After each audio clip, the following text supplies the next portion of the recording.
I am here today because I work within parent and family relations and within the Dean of Students office. So Lindsay has been so nice. It's like the Lindsay duo today. She has been so nice to invite us in to be able to kind of welcome you. And at the end of the presentation, I can give you a little information about our office and how we are here to be a resource for all of you. So thanks for joining us today, and thanks for having me, Lindsay. Yeah. So Officer Butters, if you want to go ahead and get started, you can take it over. Yeah, absolutely. So it's like they said, I am Officer Butters. My last name is actually Butterworth. So I do go by Officer Butters on campus just as a way to sort of connect with the community and have a little bit of fun with it. So I've worked for the University Police Department for about 10 years, 8 years as a cop. And so I currently manage all of the crime prevention presentations for the university. And so one of the big things with that is we talk about the public safety of our department and trying to educate our students and as well as doing some of the orientation stuff and making sure that our parents are also notified of all the different services that we provide as well. And so I'm going to give you a brief overview of what the Department of Public Safety includes, because we do have 3 different departments, the police department, parking, and as well as our CAT Safe emergency management office. And so I'll give you a brief overview of all of those departments, and then I'm going to open it up for some questions and give you the answers that you want to know. Any questions that you're wanting to get out there, feel free to ask anything, and we'll try to answer those to the best of my ability. So let me share my screen real quick, and that way y'all can see what I'm seeing here. And so give me 1 second. Let me see, I messed this up already. All right.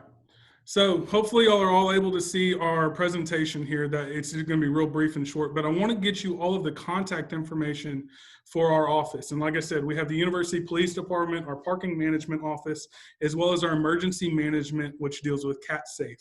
Our email addresses, our phone numbers are all there. The phone number is the same for all 3 offices. It goes to an automated line where you'll select which ones that you want to speak with. We do have a 24-hour dispatch center at our office, and so they're able to direct you, and you're able to speak with a live representative also. We do have social media on all of our different accounts. It is for the police department and parking.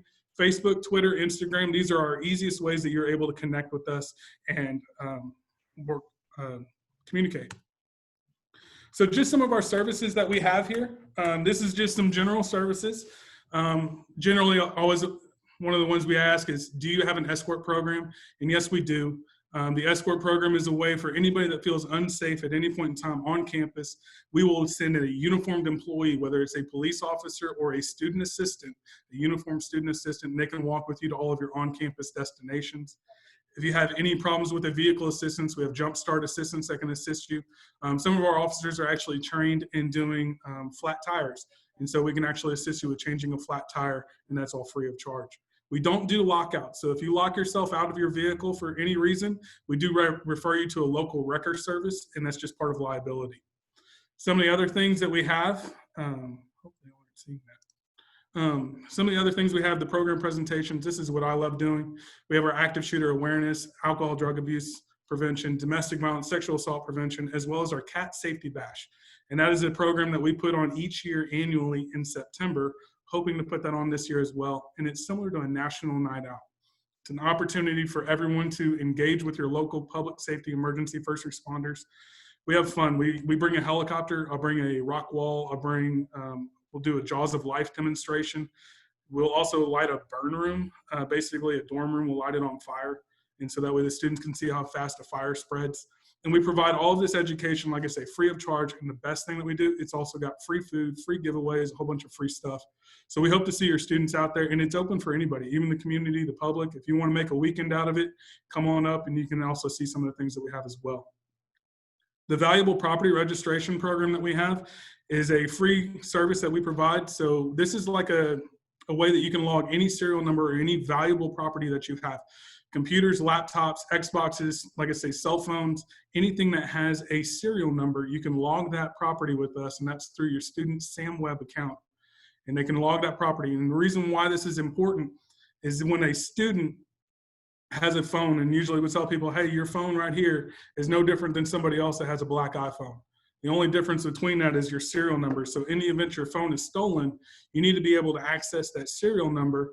And so that way we can log that into our nationwide database. And this is that database that we can look through different pawn shops or even talk to different other agencies. And so without that serial number, we can't log that property. So this is a way that you can log that information in advance and have all of that information available. I do not have access to this program until you give us access as a part of the stolen property. So it's not like a shopping list for me. The other thing we have is like a silent witness program. It's an anonymous reporting, almost like Crime Stoppers. It's available online on our website. And then we also have emergency phone towers or boxes located throughout campus. They're big orange towers, have a blue light. They also have a siren program on them as well, so we can provide different directions in the event of an emergency. But you'll locate these throughout campus and on all of the residence halls. So that's the general police services that we provide. Some of your parking stuff, just so that you can be aware of it, all vehicles must have an electronic permit. And we say an electronic permit. We don't put stickers on vehicles anymore. The license plate of your vehicle is going to be your permit. And so once you register through our parking office, and you can do this online through their system, and the website's down at the bottom here, you can register all of your vehicles. Any vehicle that you have, you can register that. However, for the permits that we have, you can only allow one vehicle on campus per permit. So if you have multiple vehicles that you're going to be parking multiple vehicles on campus at the same time, you need to purchase multiple permits. We do provide a variety of different permits, whether it's hourly, daily, semester, annual. So we have a variety of options for you. You register and you pay online and do all of your stuff online, so it makes it a lot easier. Permits are required at all times. And I will say this, the students, somehow there's a rumor that gets spread around on campus that after 5 o'clock, you can park anywhere and it's free. This is false. You have to have a permit on time at all times to park on campus. We do make certain exceptions for like graduations, football games, or other sporting events. So don't be concerned about getting a permit at those locations. If you have any questions at any point in time, you can also contact the office and they will be more than willing to help you out with that. All the parking rules are also located online, and it's pretty simple. You park between two white lines, you're going to be fine as long as you're within the appropriate zone. Now, most of y'all are going to be having students that stay in residence halls. I will tell you a little bit about the residence halls. They're divided into 4 quadrants, north, east, south, and west. And so you may not have a parking lot or a parking spot directly outside of your building, but it may be across the street or within the general area. And that quadrant is where you're able to park in anywhere of those locations. So there's plenty of ample parking for our residents. I will say that the resident parking is reserved for them 24 hours a day. Nobody else can park in there without any other permit. So good thing for the residents. The last thing here, this is real quick. This is our CAT safe, emergency management office that we deal with. And we want to give you the information so that way you can register and get all of this so that way you can also be notified of any emergencies that we have on campus. So to do this, you have to go through your student's account. As a parent, the way that you can also get this information is going through the SHSU guidebook, which is a app that you can download.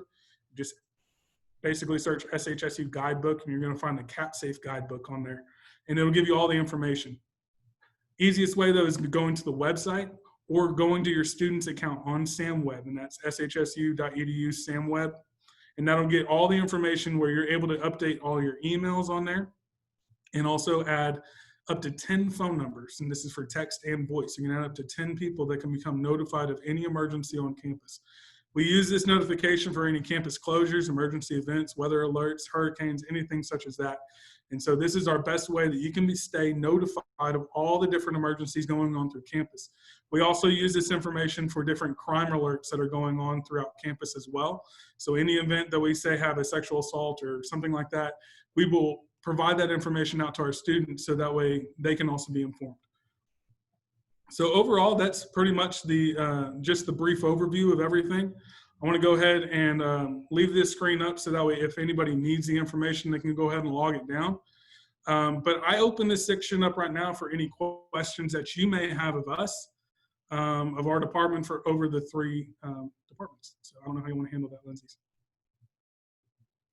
Yeah, so if y'all have any questions, feel free to put them in the chat. It's over on the right-hand side. And then also this meeting is recorded and it'll be put on our website. So if you don't get any of this information or you miss something, you'll be able to go back and play it. It's through YouTube. So if anybody has any questions, feel free, go for it. Officer Butters is great at answering questions.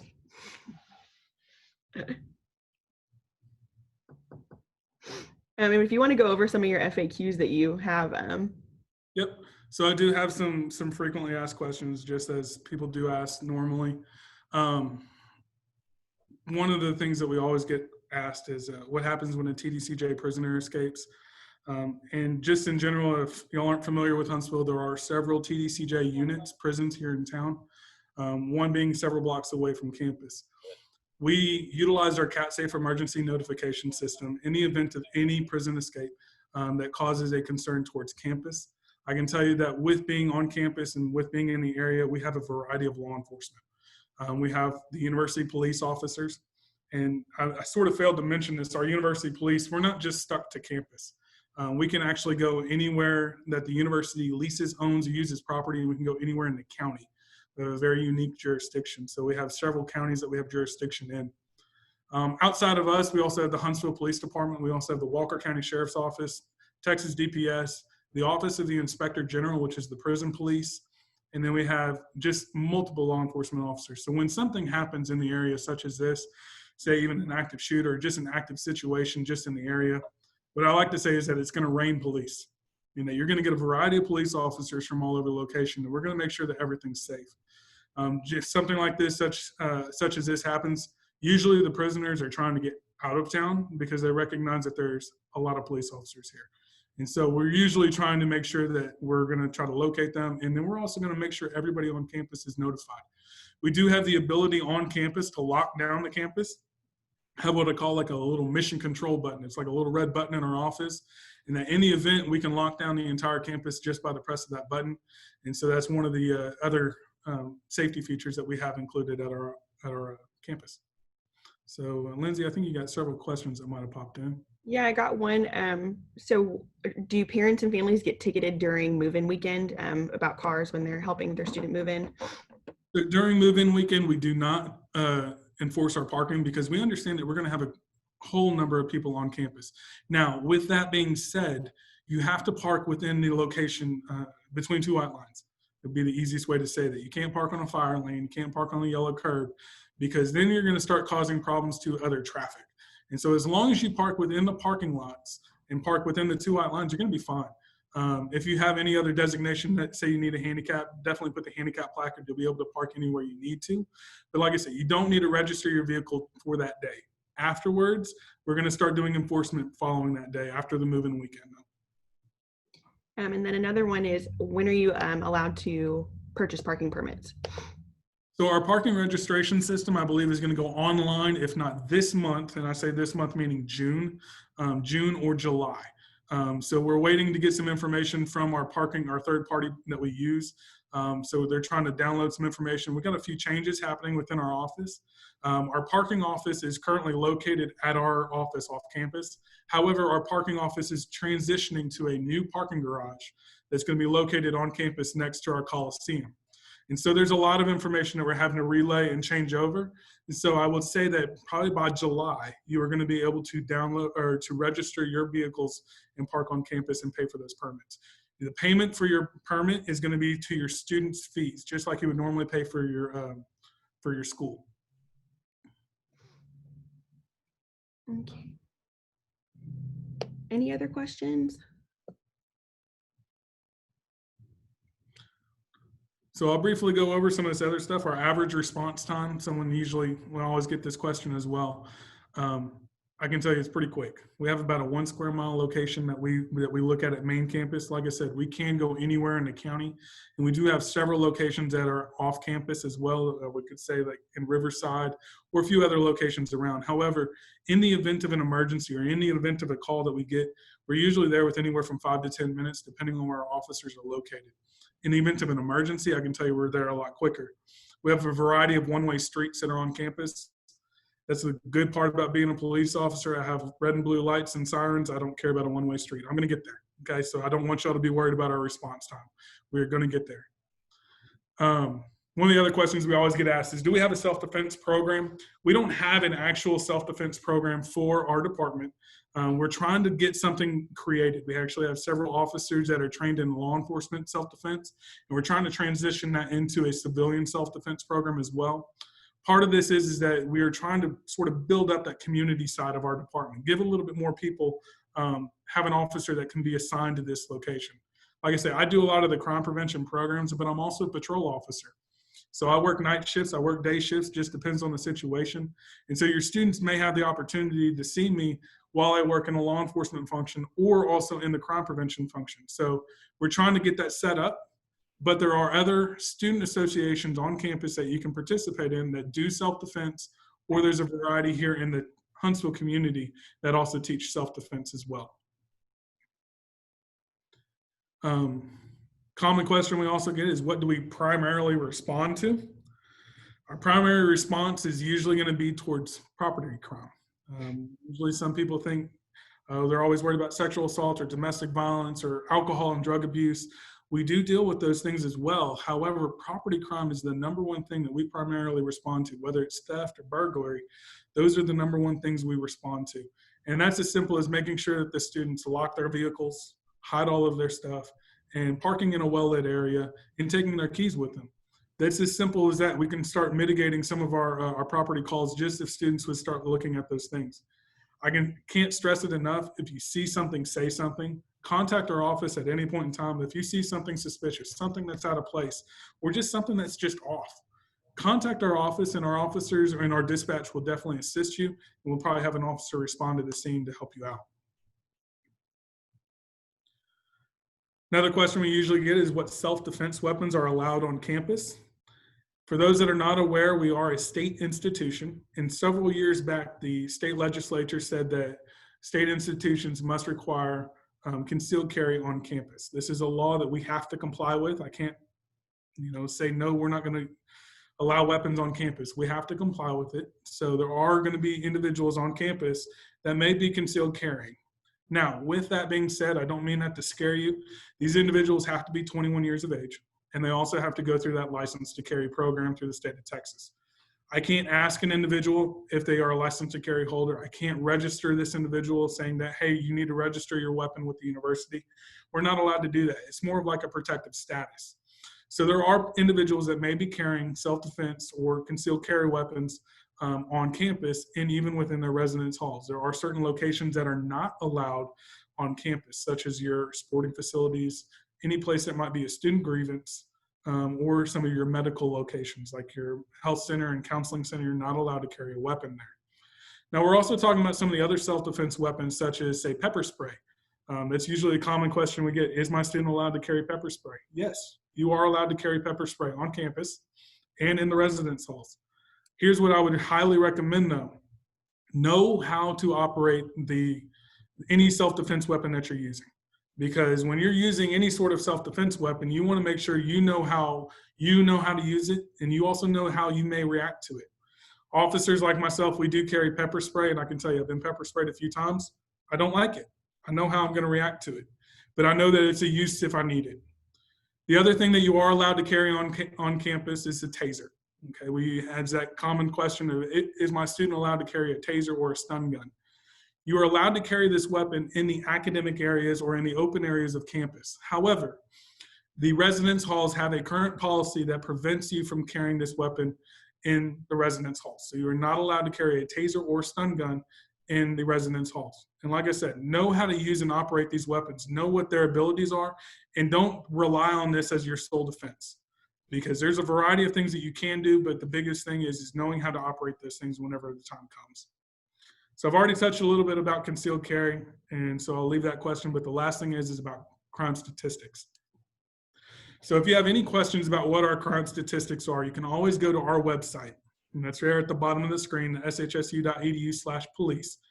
And we are required by federal law to report all of our crime statistics for campus. This deals with sexual assaults, robberies, burglaries, murders, anything such as that. Any major crime we're required to report. We also report our alcohol and drug statistics on campus as well.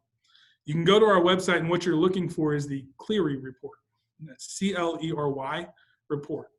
And so for the past few years, you can see how we've actually reported all of these statistics.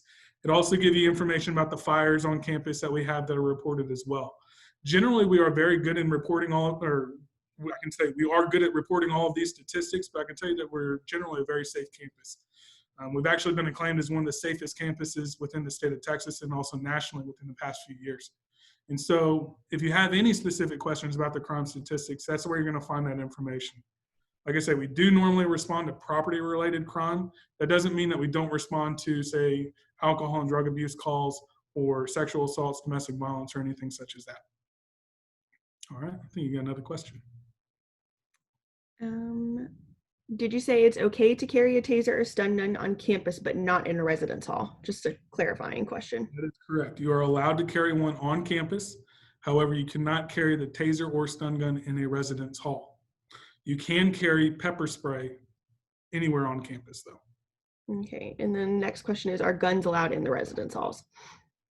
You can carry a concealed carry weapon on campus, which we would consider a firearm, as long as they are 21 years of age and have that license to carry through the state of Texas. When they're in the residence hall, though, they are required to have safe storage. The safe storage is the responsibility of the student. So that means that you need to have a lockbox for the firearm when it is stored in the room. So that way, anytime or anything happens, you have it stored up safely. This is a residence life violation if it's not stored properly. It's not a criminal offense. Okay, we're going to do last calls for Officer Butters. And if we don't have any more, I'm going to go ahead and throw it back to Lindsay, who's going to talk to you all a little bit more about Parent Family Association. So any last questions? And like I said, this recording will again be up on our website. You will see Officer Butters' orientation all summer along with Lindsay. So you'll get used to seeing our faces over Zoom. So Lindsay, if you want to go ahead and take it over, go for it. Awesome. Thanks so much, Lindsay. Okay, I just wanted to go over just a couple of quick resources to you and benefits to you as a parent. So through our parent and family relations area, one of our big benefits is to be a liaison for you here on campus. So obviously as a parent and guardian and supporter of your student, you can reach out to different areas on campus if you have questions, concerns, need clarification on anything, but oftentimes parents, you may not know where to start. So one thing that we do help you with through our office is if you don't know where to start, we welcome you to start with us. So contact our office. You'll see all of our contact info on our presentation at orientation, but our main office phone number and our email, I'll go ahead and type here in the chat. And you can reach out to us at any time, and we're here to help you. Another big benefit that we offer that you can get involved in is our Parents Association. So you will see lots of information from me in our orientation presentation this summer, but I want to go ahead and direct you to our website as well, and I will drop that into the chat. Our Parents Association website link is there, and it has all of our upcoming benefits. So one of the biggest benefits is we offer a lot of scholarship opportunities to your students just for you being a parent member.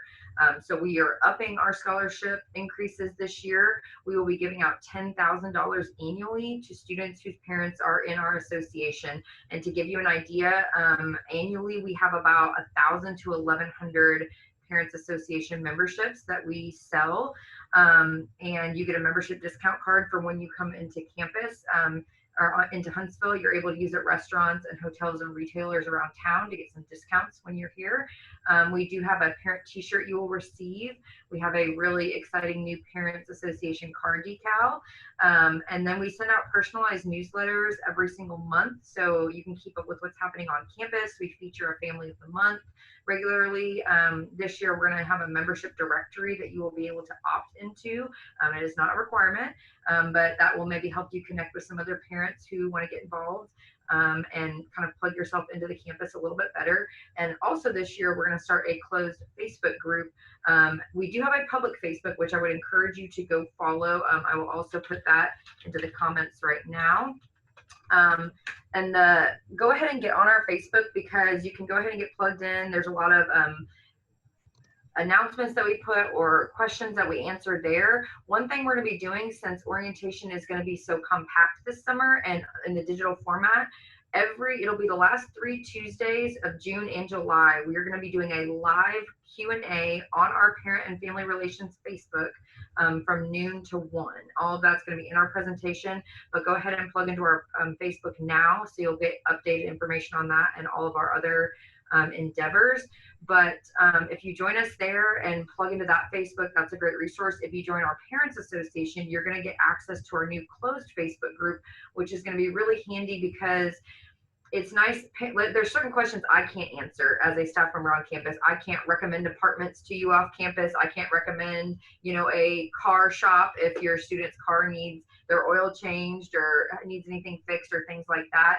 So making a closed Facebook group, we're going to be able to allow parents in our association to share information, solicit information from each other, get recommendations.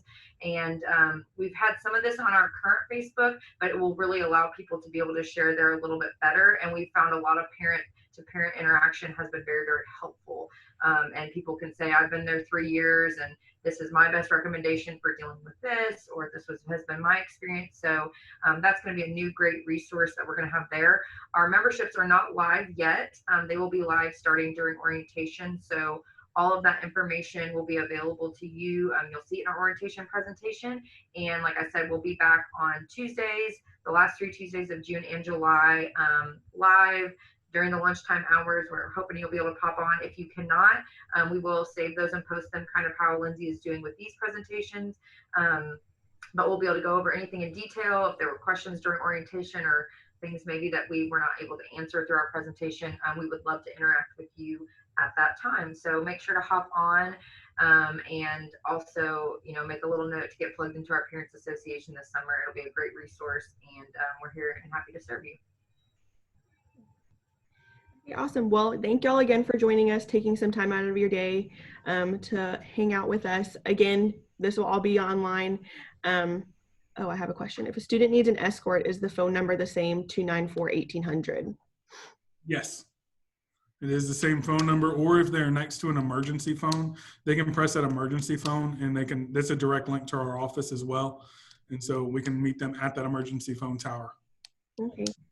And then we will also be sending in the follow-up email, I'll have links to how to register for CatSafe, all of those things so that y'all can get connected to that. I'll put as much detail in there as I can. Orientation dates are all throughout the summer, and if you have a question about that, you can go ahead and give us a call. I'll put our number in here.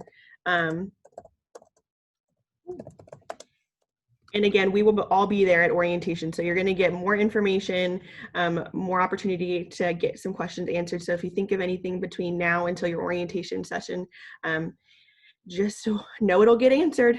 But yeah, thank y'all again so much for coming. And we will see y'all soon. Oh, wait, what? I'm chatting with somebody. Somebody asked about having your mom's cell phone on CatSafe. Just make sure that you're doing this through your student's account. Okay, make sure that you're going on to your student and doing all of that information. If you have any issues with downloading CatSafe or trying to register for CatSafe, you can contact our emergency management office, or I believe there's another office on campus, but I can get that information to y'all. But you can contact our emergency management office for any updates. Sorry about that.